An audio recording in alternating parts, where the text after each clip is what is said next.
Morning, Paul. How you doing? Morning. I'm doing well, Ryan. Thanks for having me. Yeah, I'm excited. For the listeners, you and I got introduced by a mutual friend. You're here in the Twin Cities, and you've got a very interesting background of how you've landed to where you're at. And as you and I were talking, we're like, hey, you know what? I was really thinking, like, I haven't done an interview with someone where we kind of covered all the different types of financial buyers, kind of like the back end structure, as my listeners have gotten more educated on, you know, because not one private equity firm is the same essentially.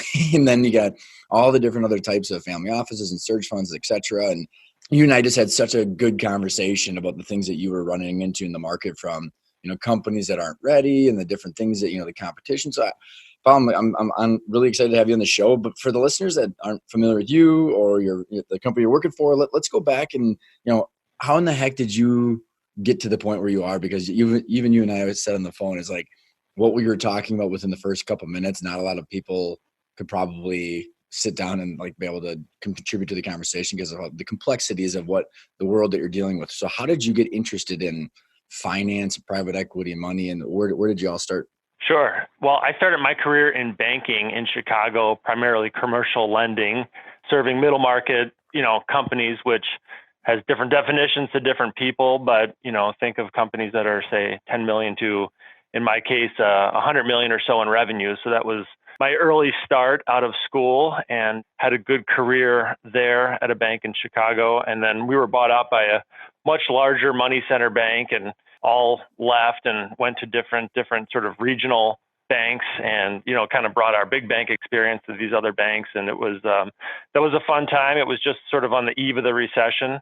Since that time, I married a woman from St. Paul. So it was an eventuality that we would move up to the Twin Cities. You lost the battle. Yep, we did that, and it's been a great home and a great place to raise kids. Continue my career in banking, sort of growing my experience.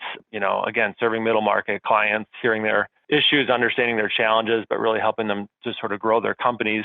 And then I was connected, sort of out of the blue, very much unanticipated, to this group Encore One, which I'd never heard of before. They don't have a web presence. We still don't today.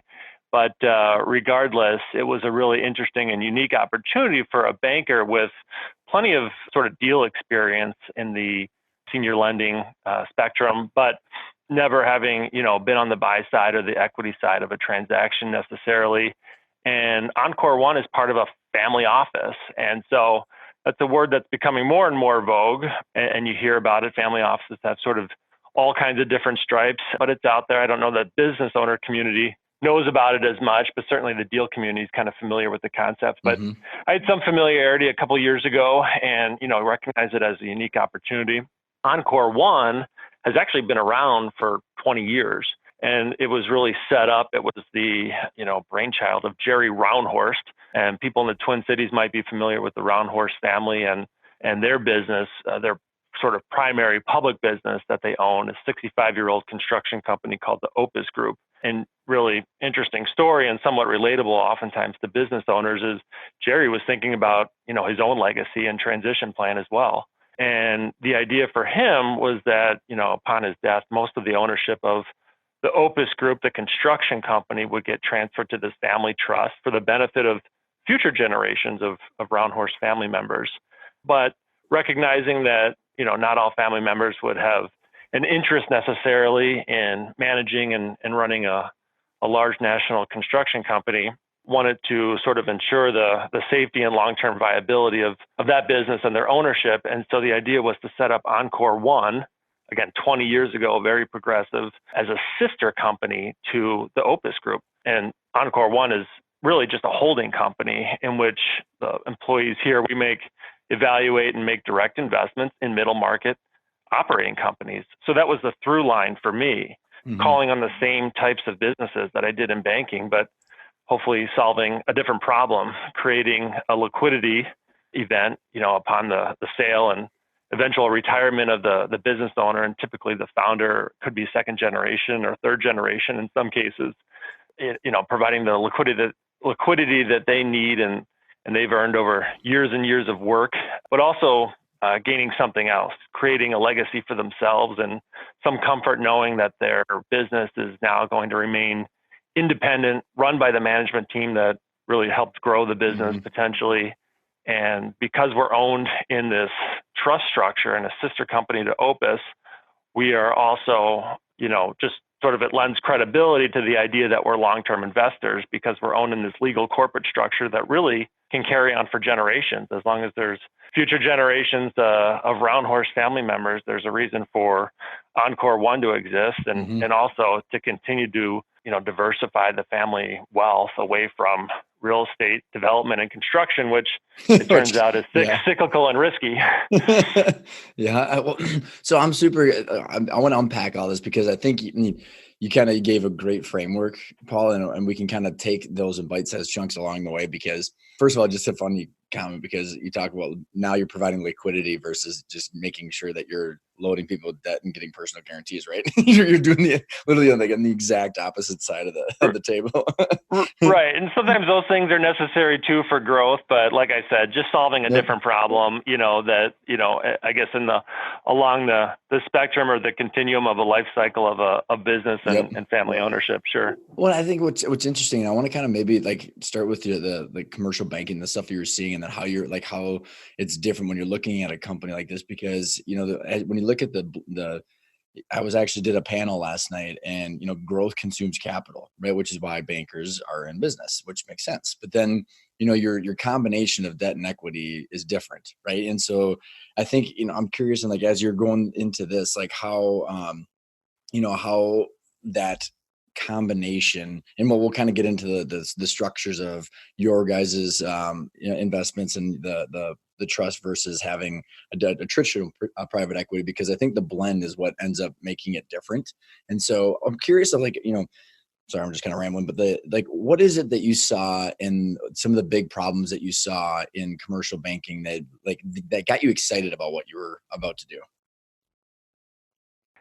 I think oftentimes, and it's a question, sometimes the banker or the creditor might ask of his or her borrower is, what is your transition plan?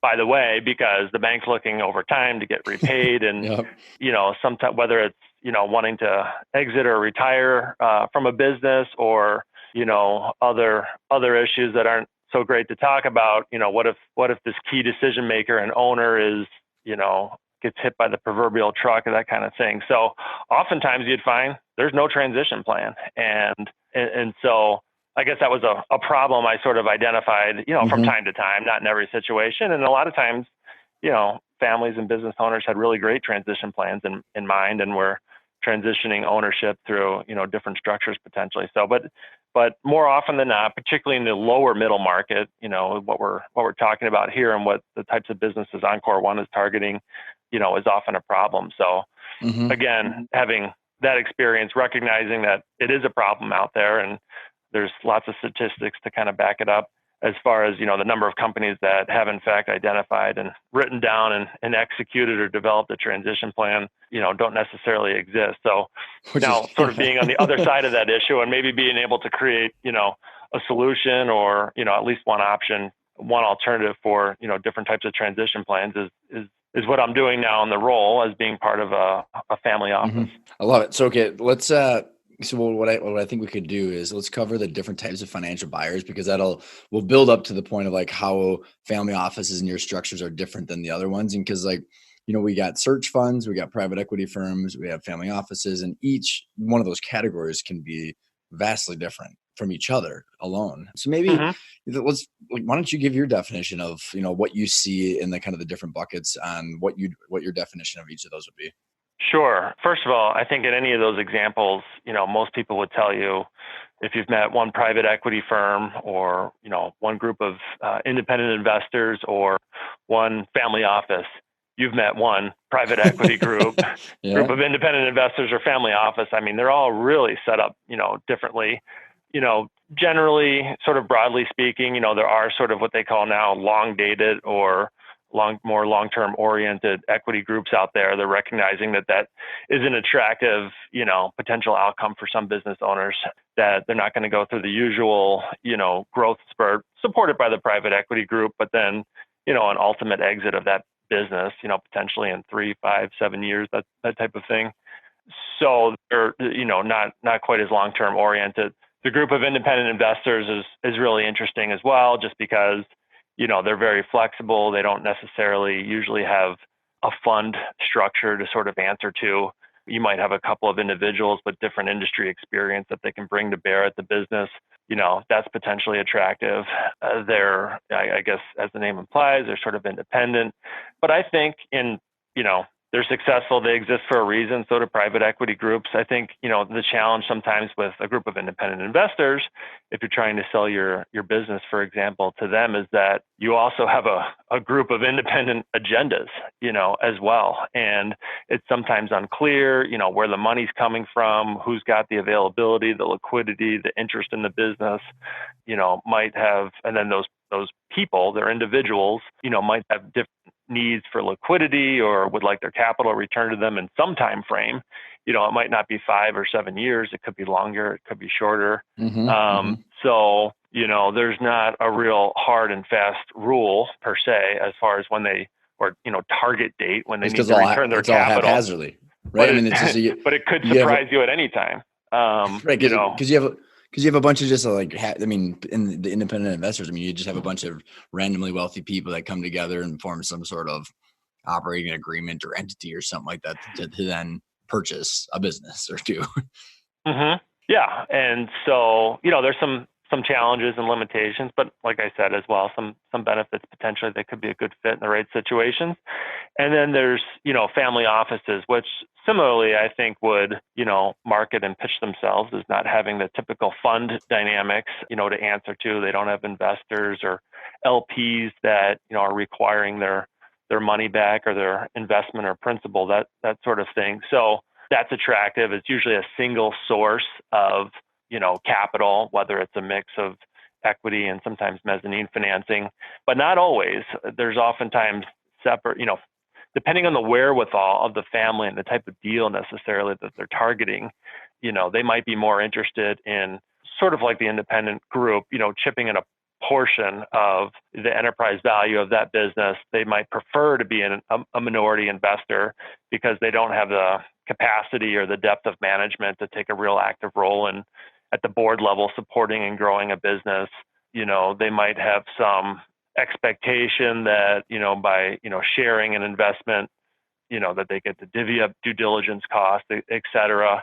And it also, potentially sort of a friendly group of competitors in that respect. They can kind of increase each other's deal flow. So, but again, all different stripes of, potential different interests in that sort of group. We're also, would put ourselves in the family office category. However, I think we're sort of uniquely positioned. And the thing I haven't seen necessarily is that we're owned in really these generation skipping family trusts. So the trusts are designed to last in perpetuity. The family's always going to be in the construction business. So we always need to be diversified away from the construction business. And our goal is, again, that diversification, but really growth and capital appreciation. There's never a need for the big exit at the end of some time period to return liquidity to the investors because there are no investors. It's really just funds that are held at the trust level. So when we're making an investment, it's one check. It's coming from Encore One and really our family trust in this case, and it's really long-term oriented. So that's the way we look at and support the businesses that we invest in and the management teams for that matter. And that can be attractive to the seller. They're getting their liquidity, they're getting hopefully full market value out of their business, but they're also getting this sort of altruistic benefit where they get the comfort of knowing that the business is going to remain independent long-term. It's not, being sold to a strategic. It's not eventually going to get flipped to a strategic in the future, in some future time period, or sold to a larger private equity fund. And the management team is really going to get a huge benefit out of running the business, supporting its growth. Encore One is here to support M&A opportunities, inorganic growth opportunities, other investments. And those are things the management team will benefit from that they otherwise wouldn't have gotten under the previous ownership structure, who was maybe aging out and maybe sort of less inclined to plow more money back into the business or take on new risks or, entertain new growth initiatives to enter new markets and that kind of thing. So that can be really invigorating to management as well. Well, and I agree. So what I think we should do is like, because you covered a lot there, which is awesome. And but maybe what I can do is like, I want to compare the traditional private equity structure to yours and family offices, because for the listeners to get a little bit of relativity of like, okay, what are the actual differences? I mean, because like, okay, I'll give us some background. So I think there's like 6,000 private equity firms. And again, this is just for context. So the typical private equity firm, the limited partners, the investors, invest into a fund that then the managers, the general partners, have to then manage that money. They get typically a 2% management fee so they can have revenue to go find deals. And then those managers, like let's say, Paul, you and I actually had a fund, right? We would then go find a deal, and then you and I might be making whatever our salary is, but we might not have generational wealth. And then we buy these companies, and then when we return, we have like a specific time frame of that fund to then sell it, because those investors need their money back, right, for their pensions or their insurance products or whatever it is. So that's what you're saying, like you have to sell it, right? And like if you and I own that PE firm, we would then get an upside of after that internal rate of return that was essentially promised to those investors. We'd be able to split it, and get 20% of the upside or something. So you and I wouldn't get our money until the companies were sold. So compare that, because I think we can do this. I think what we should do with Paul is compare this stuff, and then we can go into like the management and how that impacts the legacy. But explain how that's different with what you guys, like your structure. Right. So the equity group is incentivized, as you said, to sell it, and they get to share in the upside of the money that they managed, or the additional equity that they generated as well. And so that's a very genuine motivation, and understandable why that would be the case. Yeah, in our business, I'm not a family member. I'm not a general partner, nor are the individuals that I work with. So we're compensated entirely differently as employees of the business of Encore One, and there's certainly salary and bonus opportunities and some additional upside, but it's really only related to the growth of the company, in which we're paid like most employees at many companies and financial services companies annually, our salary and bonus compensation. So it's different. We're not managing for some sort of exit. The other element of what you said, and oftentimes the typical private equity group today, the incentive that they offer, or either the management team or maybe even the seller to kind of stick around, is we'll offer you some great value for your company, and we're going to allow you to roll 20% of your equity. But who's going to pay for that equity? How do you ever get your 20% out of the business? You get it out once you sell it to a third party. And so that, no bones about it. And I'm sure there's a firm understanding between sellers and equity groups that that's who pays for that 20%, upside. So that's often the second bite of the apple that they talk about. And they're going to bring a lot of resources to bear to help, that 20% upside be sometimes even more valuable than the initial sale of the 80%. So great incentive, great, incentive alignment, amongst parties in that case. Ours is different. So in our case, oftentimes we would set up sort of long-term incentive compensation programs for management. There could also be, earn-outs potentially, or structured any number of ways, to reward over the next, 3, 4, 5 years, reward a seller for growth. That would be the earn-out. But really, management would then become part of this long-term incentive compensation program, where they're incented for growth and particularly expansion of the bottom line of the business, but all supported by Encore One, our deal-making experience, and sort of board level support. So do you completely let go? I mean, like, because like you said, in the typical PE structure, you like, if I wanted to sell my company, I might roll anywhere between 5 and 25% or something like that, right? And then I would, in order for me to get my money back, you have to sell it again, right? So do you usually, is the owner completely paid out then? And then your goal is to literally be the transition plan with the management team. So is the owner getting full liquidity at closing for the most part? Yeah, for the most part. So ideally it would be 100% buyout, but there's always a situation, potentially where for some reason, maybe you have a younger leader who, has grown a business really nicely, and for estate or wealth planning reasons wants to take some chips off the table.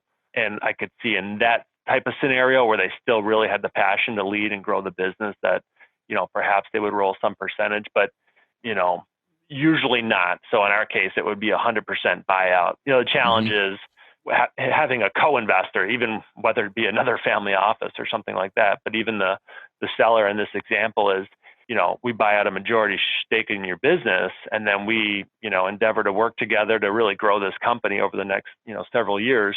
Well, then what? In the meantime, Encore One's been working against itself in order to buy out that remaining share. So there would just be some, inherent conflict there that I guess we're looking to avoid. So more likely, our, typical seller would be, somebody who's reached retirement age, or, they're just sort of, done or near done working in the business.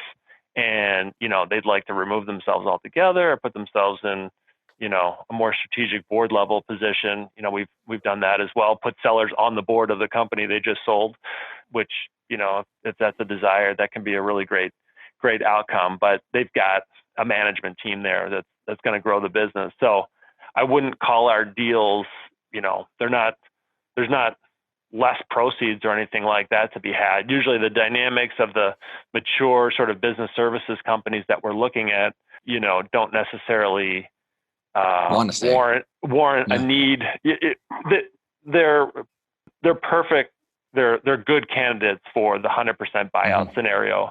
And then, any carrot that we would have, any sort of additional upside would be in the form of what we'd call an earn out. And that's, usually bonus structure or something like that. Yeah, yep. Right? Gravy, completely additive to the proceeds that are received on day one. Well, I think it's super good to note this stuff, because if I'm a seller and I'm looking, because, as a seller in the low market, mid market, like you're talking about, so our principle number 2 in our 5 growth and exit planning principles, your financial targets, like how much money you need at closing is a big deal, right? Because you could be going down this route with a private equity firm and not realizing that you're gonna have to roll this, and you're not gonna have liquidity on that. So yeah, your balance sheet might look great, but like you might not have the cash, and or like knowing that you're going to have to sell the business at some point. So I just think it's so important, because I don't think there is a right or wrong, like you and I were talking about before we got on the show. Is it's just a matter of what's right for that person. So like principle 1 is, what are their drivers, and understanding what's important to them. Because if someone wanted growth capital to continue growing and then flipping it again, like that's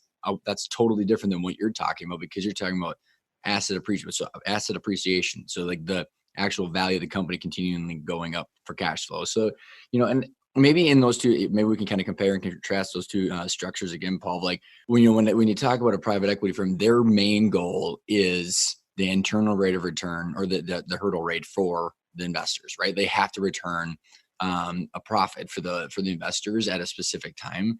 So then, therefore, they're potentially utilizing as much debt as possible, or hopefully a healthy amount. But there's the opportunity to over leverage the company because of that.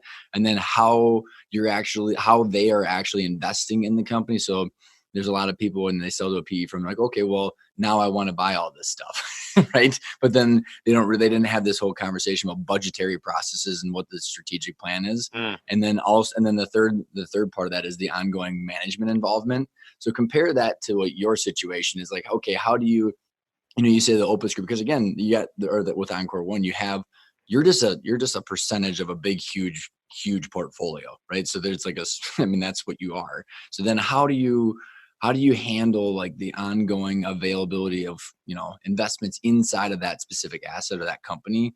And does that make sense? Because I think it's really important to note, like, when someone's selling, what's going to happen after the fact? Yeah. So I think maybe to answer the first point, so, is almost an issue of control. So you're the seller and probably the founder of a business that, you've grown over 20 to 40 years, and, you fought like crazy to grow it. And now, you've got this opportunity to sell it for a big number and roll 20%. Well, that's a different role when you come into work every single day. So now you're the proud minority owner of a company with a bunch of debt on it, where you don't have any control, and you've got, some different folks potentially to answer to. Again, it's a great situation for sort of the right deal and the right company and the right industry with the right growth opportunities and sort of mutual aligned interest between the seller and the equity group in that example. But, it just doesn't always make sense, or it's not for everybody. So something like the name of your podcast to consider is sort of life after the sale or life after business. Yeah. What's that actually going to look like? And that's an important, thing to consider.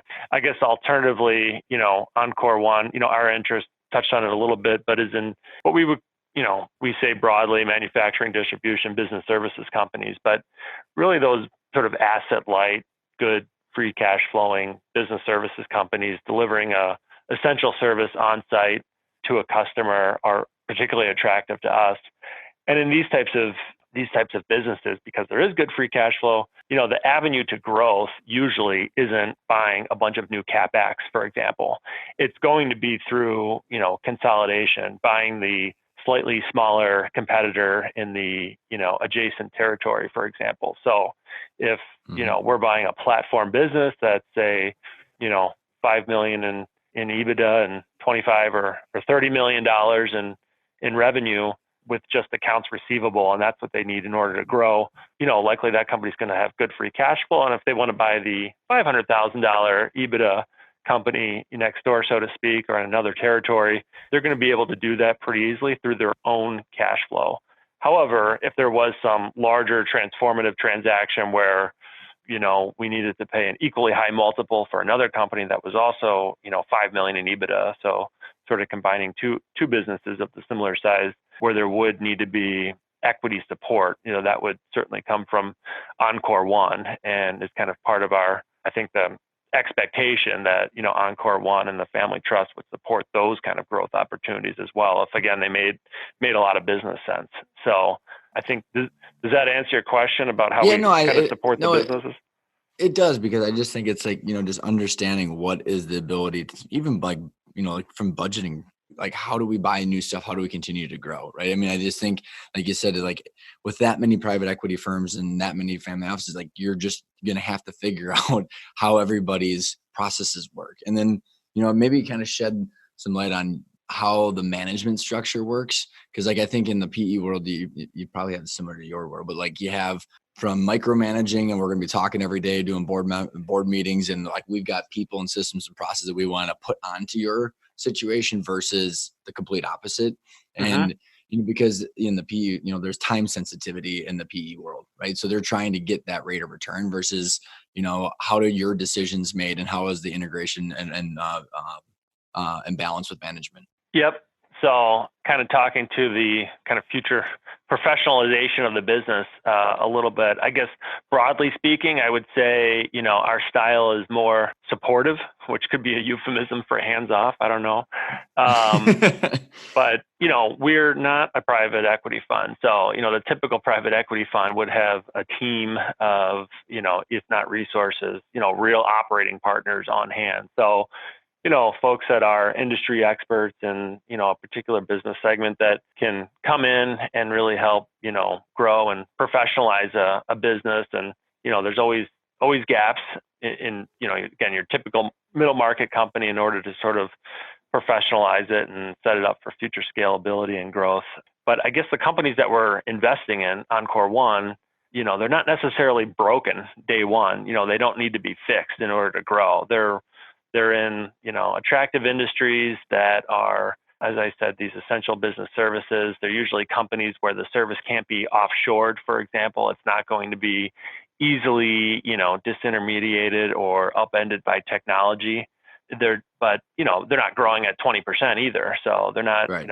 Tech companies or some cool, retail or consumer packaged good business or anything like that. That's also exciting, but also very, very cyclical. These are pretty steady businesses that are hopefully growing with, GDP because they're providing good services to their customers. So yeah, I think that answers my question. Then I'm curious of like because I think it's all tied together when we were talking about the management team, Paul, because you and I had talked on our last call about, because you just said they're not broken, but they're not obviously, skyrocketing and institutionalized or how, super mature professional on the back end or whatever. So maybe kind of talk through about what that means to you as a buyer and then as a future partner of these companies, because there's that happy medium where there's a good rate of return, or there's a good there's a good investment for you, but then there's a good fair market sale for the owner, and then how you have to align the ops and the people and all that stuff. Because so maybe start with like what you're seeing that's not a fit because people aren't doing things right. So from you just put your,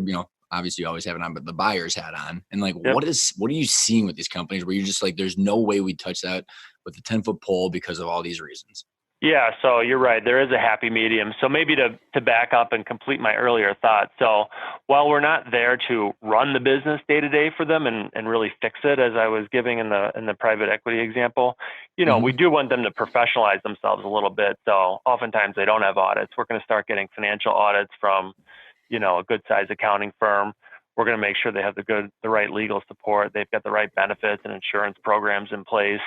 And, there's actually an employee handbook with an ethics hotline and, all those good practices that would simply be, oftentimes be wasted cost.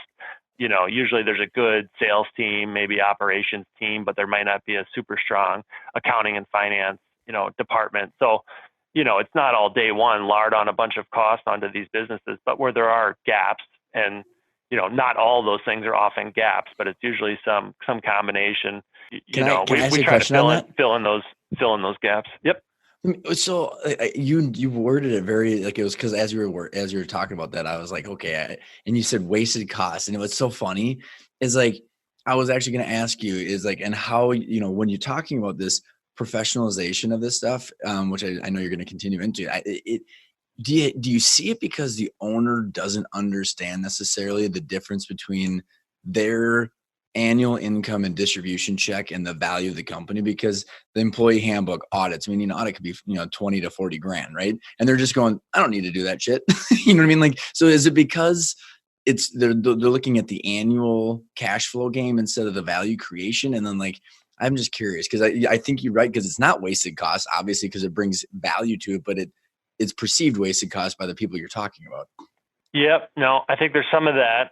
So yeah, are they doing things or making decisions to create value in the business, or are they trying to create income for themselves? There's a real difference there. Are they running a business, which is, a lifestyle business or a family business, or are they running a company? And those things aren't wrong. It's just, it's who they are. But, the companies we're buying, we're looking at this really great 40-year-old, $30 million revenue company that's provided a lot of jobs and a lot of income for that family and the employees' families for a long time. Perfectly commendable. But as long-term investors, and again, I'm talking decades, how do you set a company up for, the next 40 years of growth? You've got to make some changes in order to allow it to, be able to scale and be, successful with, future M&A ventures, that kind of thing. So we're taking this $30 million company, but I'm not looking at, sort of the historical 40 years with 30 million of revenue. I'm thinking about how is this going to be $100 million company? And it's just a different mindset. So that's the mindset and I guess support. We provide management who is busy working in the business and commercializing it. And we take on that role in some regards of what, a typical CEO of a larger business would otherwise do. And, we provide that guidance and the right resources and also the right, risk mitigation tools, or at least, bring up those conversations around, how do you grow this business safely? Well, and it's, and by the way, that stuff is not very enjoyable for the owners who have gotten it because they like to actually sell, fix something, create solutions. It's just drudgery work for the most part. However, it is value creation.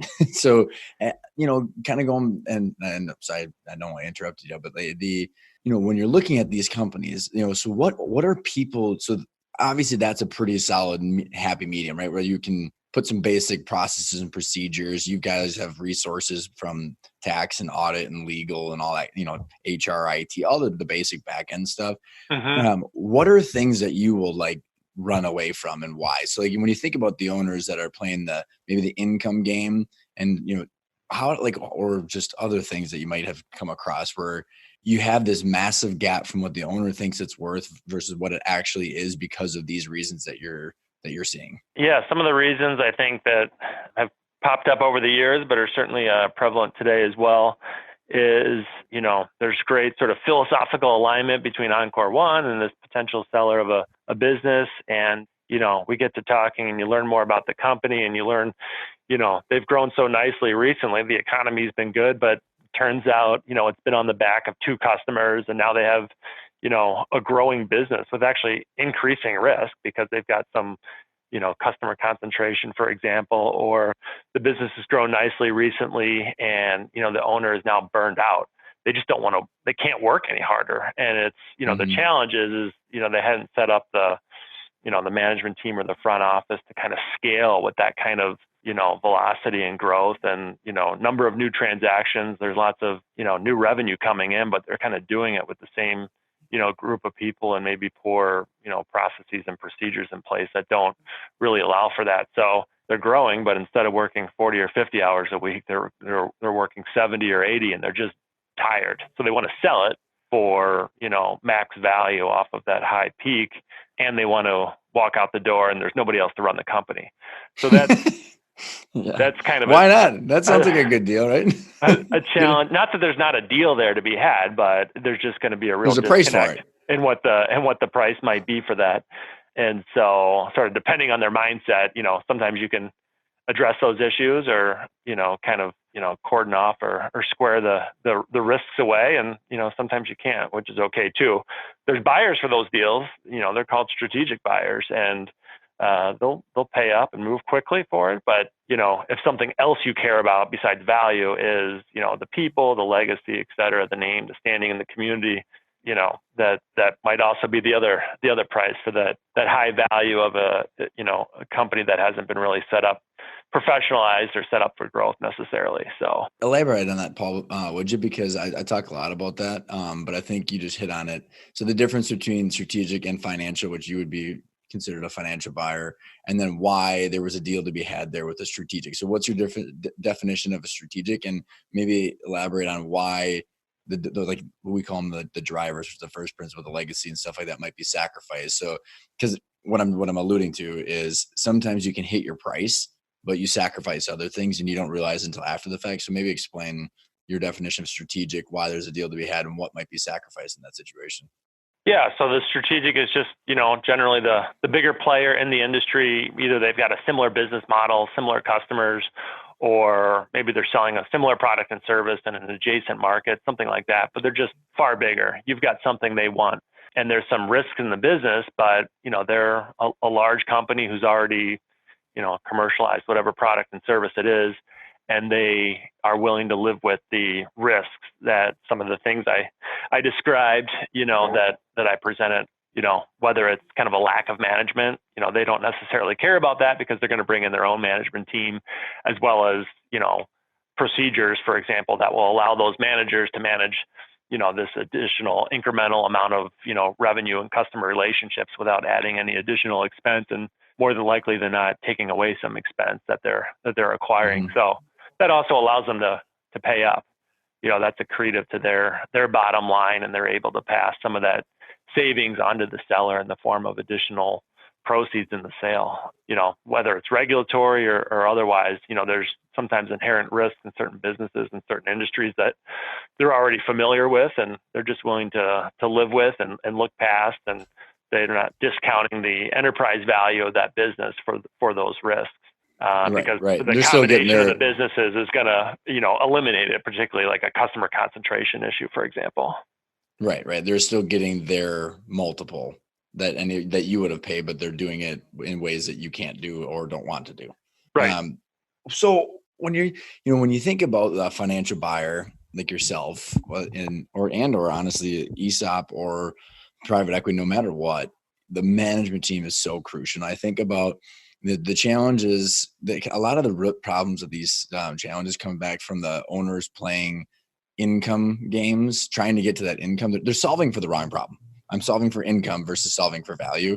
And, the management team is so crucial in that. So like the challenge that I had is like, we needed to hire like expensive people to get to the next level.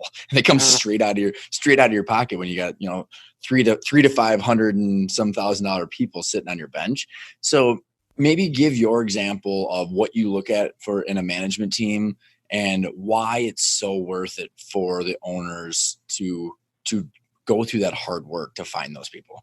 Yeah, well, I think that management team, as you say, especially nearing the, as you're thinking about retirement or exiting from the business, you can still enjoy the income on their labor that you'd otherwise enjoyed, but hopefully, again, as the company grows, not sort of working equally as hard or not nearly as hard as you would have otherwise had to work. I think investing in management, like, making any project investment in capital equipment, there's going to be a return on those individuals, and you need to monitor their performance and hold them accountable. But, it should lead to real incremental value, if not income as well. So I don't think investing in management today is a bad thing, or you're not necessarily giving up some future income. And it certainly, helps to create, future value as well for the business upon a sale. I think anybody would find a strong management team attractive.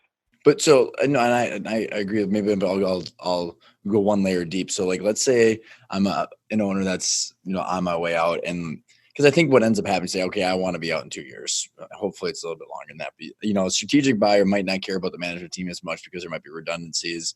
So I'm gonna play games to make my EBITDA look good, right? So that's a couple $100,000 maybe out of my bottom line. That which literally could be $1 million if you times 200 by 5. So they do what they have to do to get to that point. But then let's say I did that and I'm sitting across the table from you. What is your process of being able to analyze those managers, right? So, and how would you perceive that value? So how would that be reflected into how you would price it? And what are you looking for in a management team that says, okay, this is actually a rock solid team and we're willing to pay for it? How would that be reflected into how you price the actual value? I think as far as pricing, whether or not you have a management team and a real transferable business or not is not so much an additional turn of EBITDA per se. There might be some of that, but I think it's whether or not you even have a deal. It's sort of, it's more binary than that. And I think maybe the expectation is that if we're going to make an offer, there is a management team. Otherwise, and the management team, again, primarily being around that president or chief operating officer or really long time general manager who still has, 10 more years in the tank. They can't also be the same age as the owner and nearing retirement themselves. So, that it doesn't necessarily have to be a long-term stable management team. I've seen it before where business owners, recognizing they need to sell the business and kind of set it up for sale, move themselves to like chairperson roles and call themselves, chief administrative officers or something like that. But then they go out, hire an executive recruiter from, who finds a president from the industry who is there to do a job, which is really kind of demonstrate that they can run the business without the owners in place. I think that's a pretty thoughtful tactic, take some investment, but the return on that investment isn't necessarily a higher multiple. It's just whether or not you get a deal at all. That's very well put, man. Seriously. I think that's a big struggle that a lot of people have. And it's not a huge sunk cost. I mean, if you've owned a business for a long time and have enjoyed some distributions out of it and, good income, 1 year of paying somebody $250,000 isn't going to, negate that return, I guess, you've gotten on the business, up until this point. And the other thing that happens, and maybe there's some benefit and value to having a good management team that can run and grow the business, is I've seen, before company's been around a long time, it just kind of putzes along, it does well in better economic times, a little softer during recessions, but, never completely hits the wall or starts to lose money. And then you say, well, why haven't you ever, gone past 50 million in revenue? And the answer is usually, I didn't want to work any harder, or I didn't want to invest in the team. And, I guess that's understandable if you're enjoying a nice family business with a good lifestyle and that kind of thing. But it also does raise some level of skepticism that may be unnecessary. If the team were there to run and grow the business, it would just kind of keep potentially growing on a nice trajectory. And that's much more attractive than to any investor than a company that just kind of, bounces around, sort of middling between, a narrow range of revenues.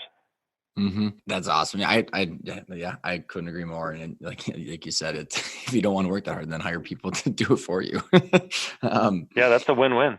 As we're wrapping up here, Paul, when you're thinking about, the person, whether it's someone that's listening here or that you're sitting in front of, what are the questions that they should be asking you and other people to understand what the right fit is?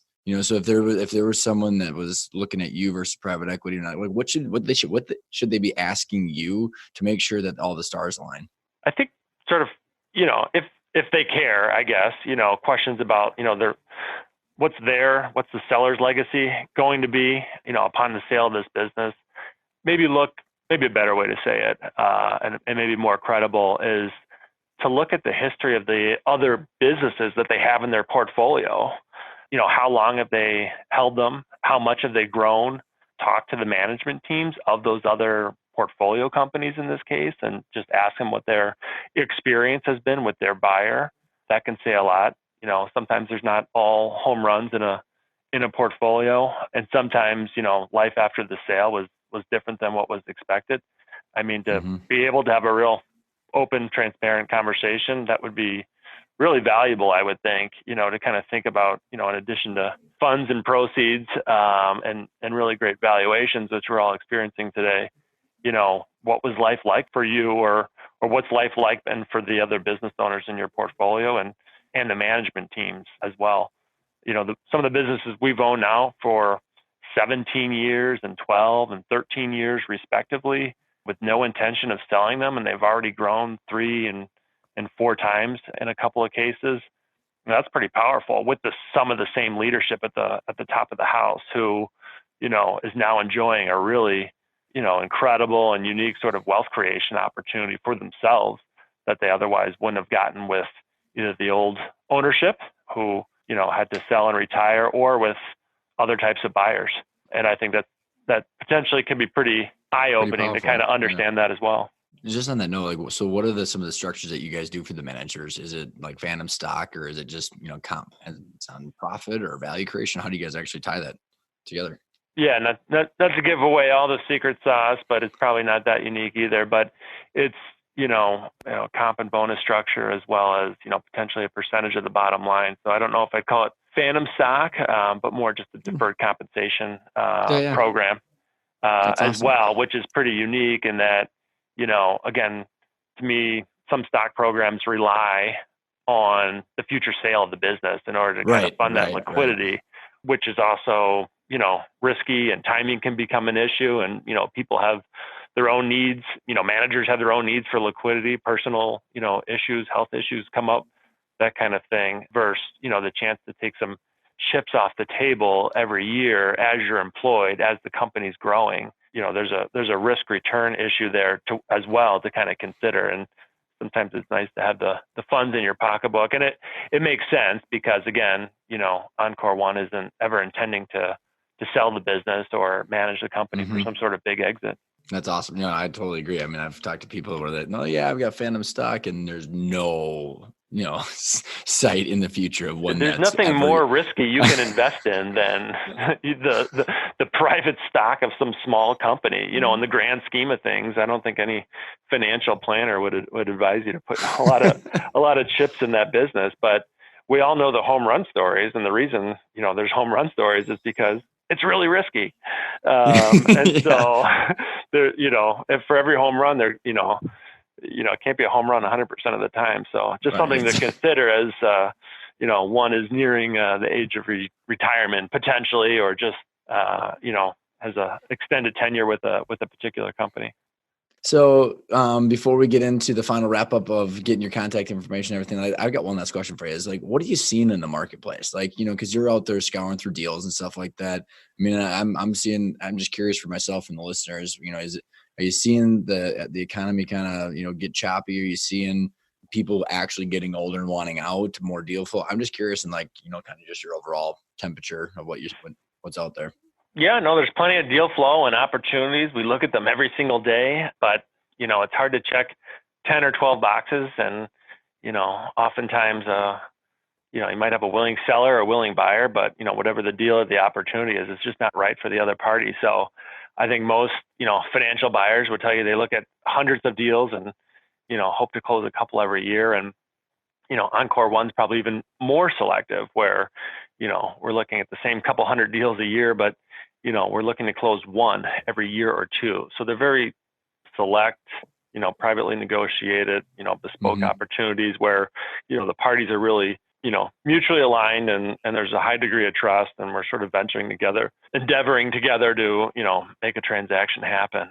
So, and there's, a lot of money and really great advisors, chasing these opportunities and providing good advice and steering parties to the different types of deals or structures or whatever it might be. So there's a lot of competition out there.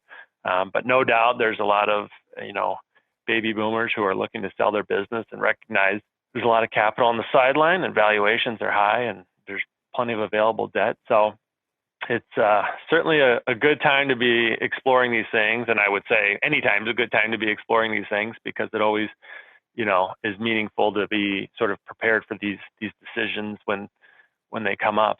But yeah, it's active, no doubt. And there's, but there's no shortage of the need, I would say, as well for education because there is so much information coming at business owners in particular. So it's valuable, with your business advisor, accountants, attorneys, or, sort of transition consultants to explore these things. There's lots of options for a wide spectrum of financial buyers, strategic options, other chances for liquidity, recapitalizations, that kind of thing. So, and the economy seems to be, sort of headline news aside, pretty stable and growing. And so I don't think there's any, now rates are even lower. So not any immediate fears of recession, but you'd hate to start planning and when those fears are more front and center and apparent. Yeah. So, no time like the present. Paul, what's the best way to get in touch with you?